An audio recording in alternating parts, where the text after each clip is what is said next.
Hello, I have a question about professional support for artists who, or art students who either came in from the Middle East or came from less than privileged backgrounds. On top of giving scholarships, which I think is admirable, it's also important to provide exposure for them and to encourage the confidence to present themselves and know themselves and know their work. And they don't often grow up with those opportunities that are very valuable. Family connections, social connections, personal connections that you can get from a summer camp in Maine or family connections. How would you be able to provide that for the students who come in without that groundwork to begin with? We do it in a number of ways. For instance, there's an organisation that sits within my responsibility at the university called ArtQuest. ArtQuest is an agency supported by Arts Council England, and it supports artists in all areas of their practice after they graduate. So we have relationships with studio organisations in London, and we support residencies, we support bursaries, we support networks of engagement with curators and gallerists, and we support bursaries to groups of artists, newly emerging groups of artists, to get together and engage with them, with each other. One of the big problems artists have, because it's mainly, not exclusively, but mainly a solo practice, is after art school and the infrastructure that you have at art school, you're on your own, you know. So we try to help and sustain that through various routes and infrastructure support.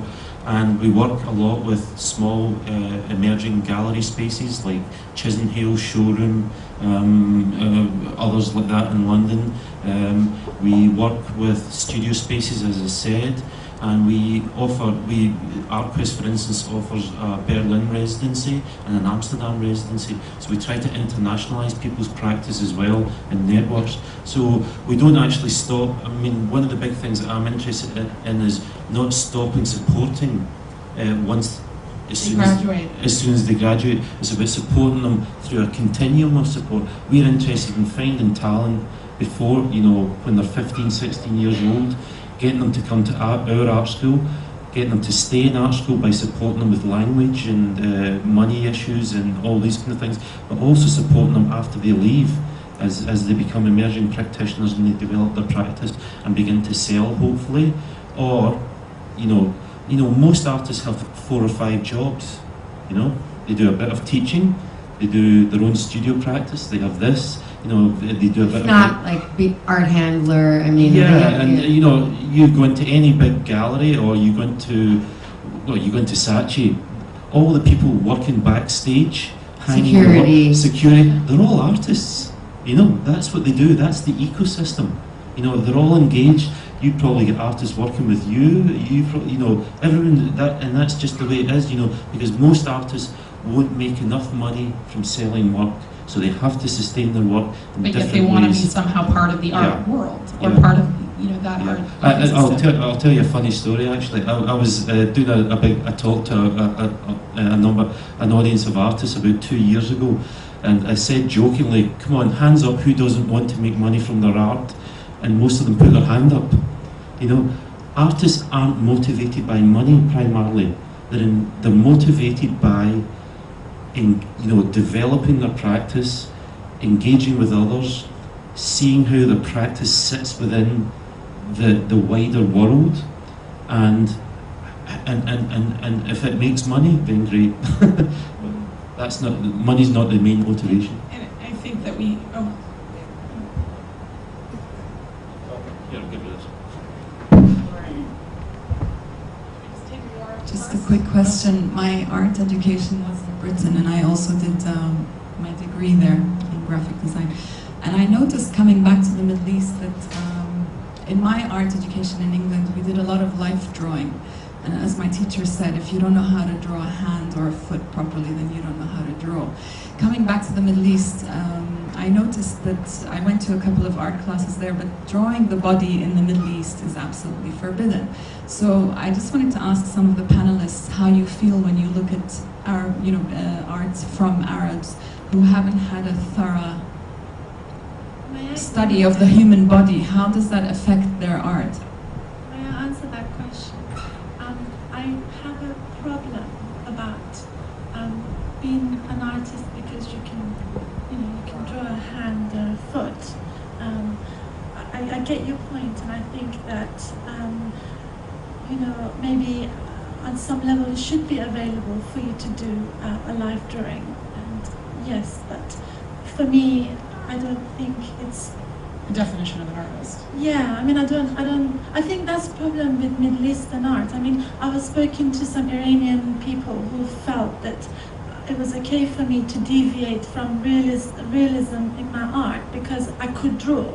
It was like a license, like as if Picasso could draw in a cubist way because he proved himself at 16 that he could draw realistically. And I have a problem with that because I think somehow getting an artist to be able to be, for me drawing, I'm very passionate about this. I think drawing is like your handwriting, and it's something that should come from here. And if you kind of just don't expect something to be, basically what I'm saying is photography or realism should not be a reference for something. Jeff Koons can't draw. It's pretty well known that Damien Hirst can't draw. He thinks he can, he can't. But plenty of Turner Prize winners in the past few years, haven't had a grounding in practice. They come from a kind of a pedagogic and a philosophical point of view about what conceptualism is and what art is. So the craft is important to some people because it's important as part of their work, but it's not important to other people. I agree. There was a part of your question was about how we see nudity in Arab art. Well, just that in the Middle East, that the human body. There's plenty of it, plenty.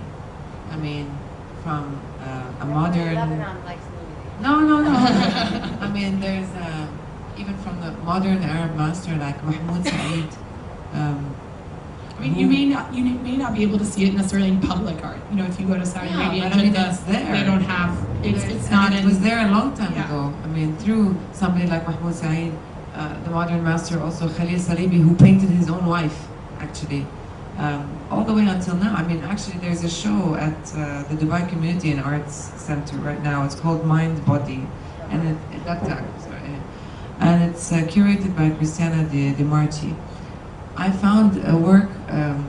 It was a multi-piece drawing installation of nudes by an Emirati artist, and the patron of that exhibition was His Highness Sheikh Zayed. So, I think it's more of like the policy may say that it's not allowed or that it's not within Islamic art or Middle Eastern art. But if you want to do it as an artist, you do it. Yeah. You can. Go back to that issue. Probably the most influential artist to both young artists and in the 20th, 21st century is still Marcel Duchamp. Marcel Duchamp couldn't draw either.